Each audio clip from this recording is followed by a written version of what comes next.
Hey, salut tout le monde, c'est Lady Skrill. Aujourd'hui, je vous retrouve pour donner une vidéo, enfin faire une vidéo, pardon, je vais y arriver, pour vous donner des nouvelles de Lisa.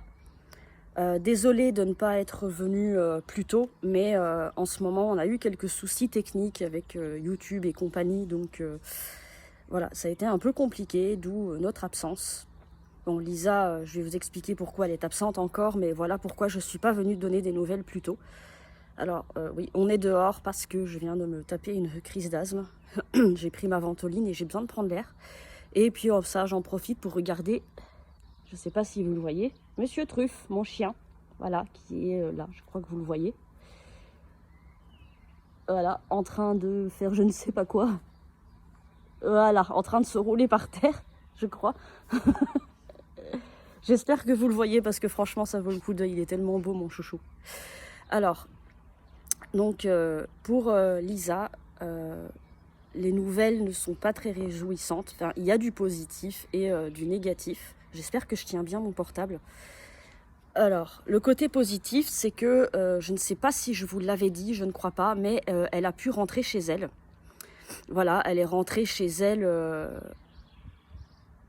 je crois que c'était fin février, je sais plus, mince. Bon bref, elle est rentrée chez elle, donc ça c'est le côté positif. Voilà.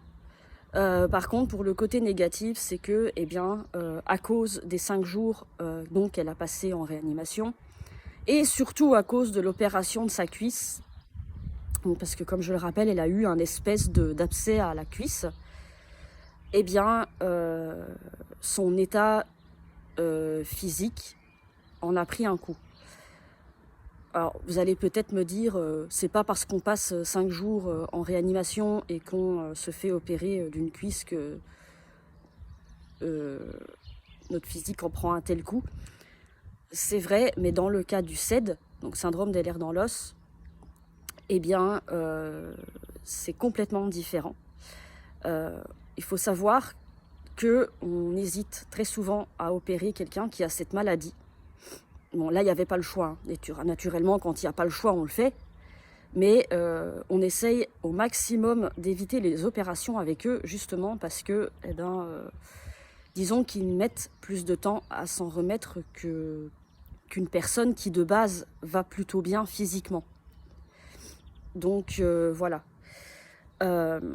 Étant donné que le SED joue déjà au yo-yo, avec les muscles de la personne, avec tout le corps, en fait, hein, clairement, j'essaierai d'expliquer un jour ce que c'est, si certains ont besoin d'explications.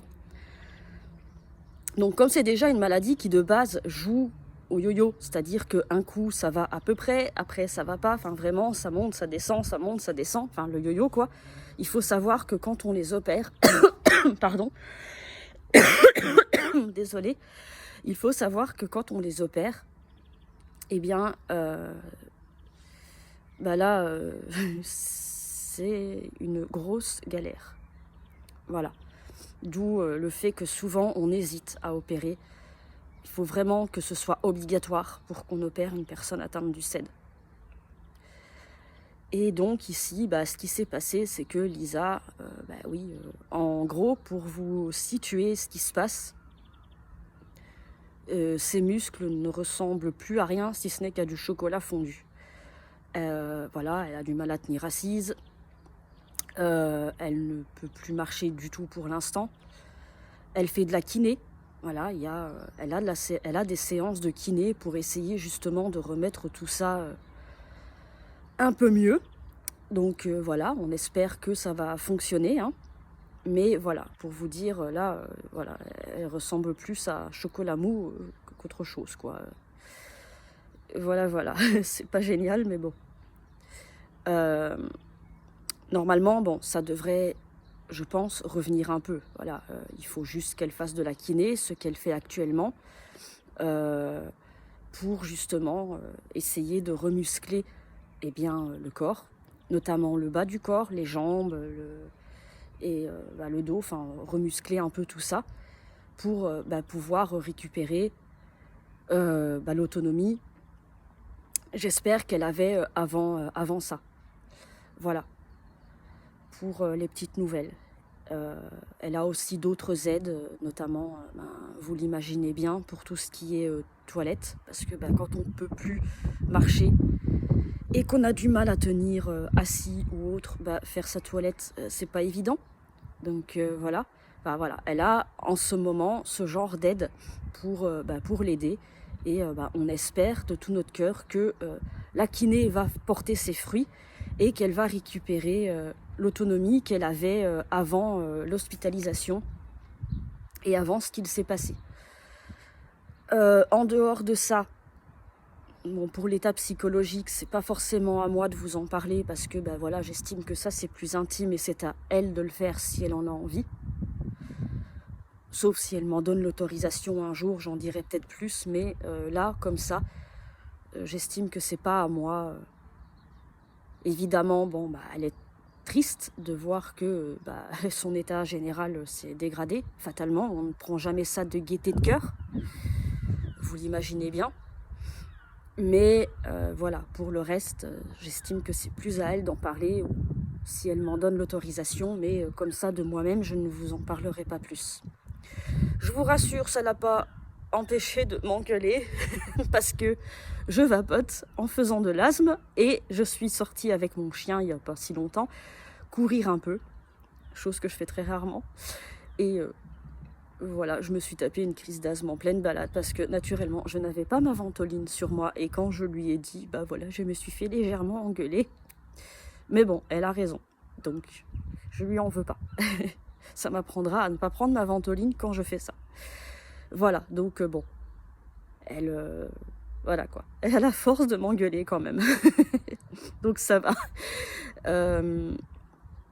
Donc voilà, maintenant que on a réussi à régler nos soucis techniques, je vais pouvoir revenir plus régulièrement vous donner des nouvelles. C'est qui va lui? J'ai l'impression que vous allez entendre râler dans pas longtemps. Ah non, peut-être pas. Donc je reviendrai plus régulièrement du coup vous donner des nouvelles en fonction de ce que Lisa me demande. Enfin là c'est moi qui ai pris l'initiative, mais voilà. Et je vais essayer de faire ça alors soit cette semaine soit la semaine prochaine parce que je sais que ça m'avait été demandé et du coup j'ai pas pu le faire non plus. Je vais essayer donc de vous expliquer ce que c'est que le fameux PICC line. Donc je vais essayer de trouver les bons renseignements pour essayer de vous expliquer ça correctement, le plus juste possible. Et pardon. Et voilà, je vais essayer de vous faire ça correctement quand même pour que vous puissiez savoir ce que c'est à peu près. Bon, après, mes explications ne seront pas aussi bonnes que celles d'un infirmier, infirmière ou médecin, mais je vais essayer de faire ça au mieux pour que vous puissiez à peu près savoir ce que c'est. Voilà. Je vous retrouve bientôt pour d'autres nouvelles. J'espère meilleures. Et donc pour la vidéo du PICC line que j'essaierai de vous faire dès que je le pourrai.